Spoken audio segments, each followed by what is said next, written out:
લાગે છે રાધાના mummy papa આવ્યા છે. શું વાત કરે છે? રાધા એમની સાથે તો નથી આવી ને?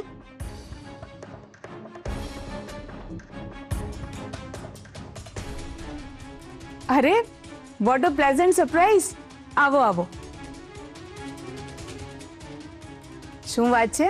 આજે તો સવારમાં બેસો.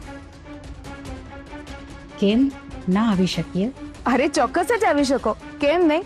આ તમારું જ તો ઘર છે.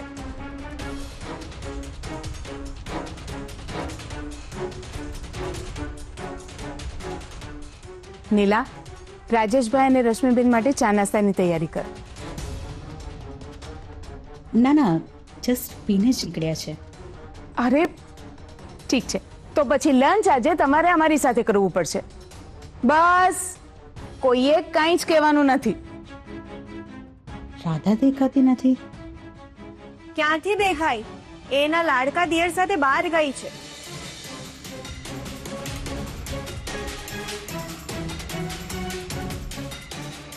અમે અહીંયા આવવા નીકળ્યા ને ત્યારે જ એની સાથે વાત થઈ, પણ હું અને રાધાના પપ્પા નીકળી ગયા હતા એટલે અમે કહ્યું કે તારા જ ઘરે મળીએ.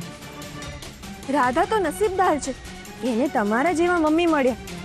આવતાની સાથે છાવરી લીધી. કિયારા, જ્યારે મોટા વાત કરતા હોય ને ત્યારે નાનાએ વચ્ચે ના પડવું જોઈએ. અને રહી વાત રાધાની, તો એ બસ આવતી જ હશે. અને હા કિયારા, મારે મારી દીકરીને છાવરવી પડે ને એવા કામ મારી દીકરી ક્યારેક કરે જ નહીં અને કરશે પણ નહીં, એનો મને પૂરેપૂરો ભરોસો છે. અને તમારો એ ભરોસો હું ક્યારેય તૂટવા નહીં દઉં મમ્મી. કોઈ મારા પર વિશ્વાસ મૂકે અને હું એમનો વિશ્વાસઘાત કરું એ મારા લોહીમાં નથી અને મારા સંસ્કારમાં પણ નહીં. એ તો આવનારો સમય દેખાડશે રાધા. અરે તમે દિયર ભાભી સાથે ગયા હતા ને, તો તું અત્યારે એકલી કેમ આવી?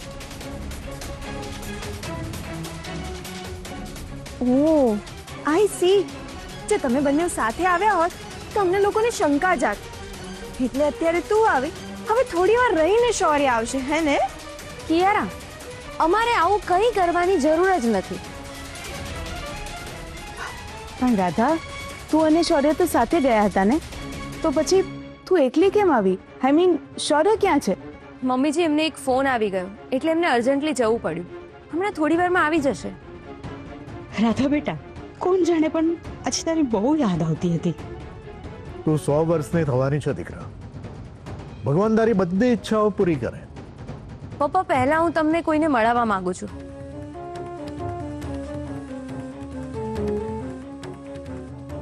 અમને મળવા કોણ આવ્યું છે? હવે તમે અંદર આવજો.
અરે સાહેબ, સાહેબ, અરે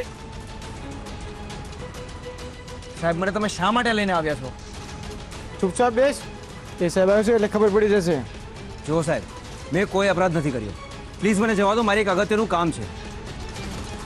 જો એવું હશે ને તો તમારા સાહેબને હું સાંજે આવીને મળી જઈશ. પ્લીઝ મને જવા દો. તને શું લાગે છે અહીંયા તને કોઈ કાના વગર બેસાડી રાખ્યો છે? હવે શું મૂર્ખ છે? અમારી પાસે કોઈ કામ નથી? તારું નામ સોરી નાણાવટી છે ને? હા સાહેબ, મારું નામ શૌર્ય નાણાવટી જ છે, પણ તમને કોઈ ગેરસમજણ થઈ છે. પ્લીઝ મને જવા દો. અરે ચૂપચાપ બેઠો રે, નહીતર મારી ફરી હાડકે ભાંગી નાખીશ. એ સાહેબ, પણ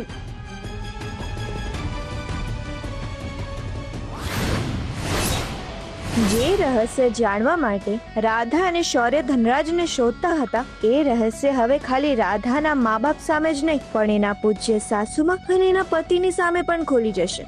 મારે હવનમાં હાડકાં નાખવા માટે તૈયાર રહેવું પડશે હવે. નમસ્કાર.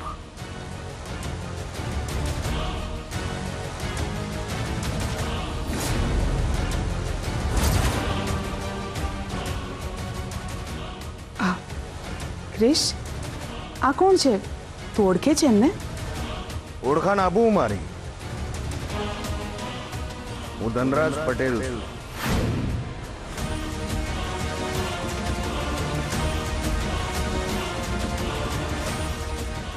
ધનરાજ પટેલ? પણ કોણ? ઓળખાણ પડી મારી કે મારે હજુ 2-4 લાઈન બોલવી પડશે મિસ્ટર રાજેશ પરીખ?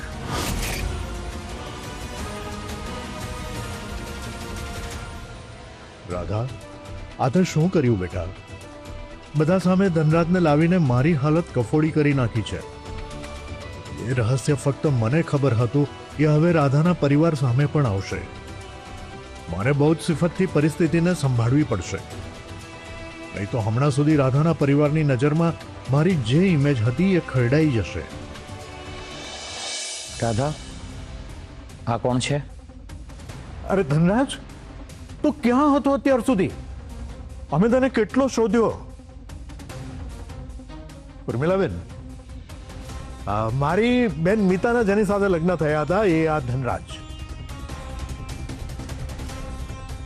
મારી બહેન આખી જિંદગી તારી રાહ જોતી હતી. અને ધનરાજ, આ છે મારી દીકરી રાધાનો પરિવાર.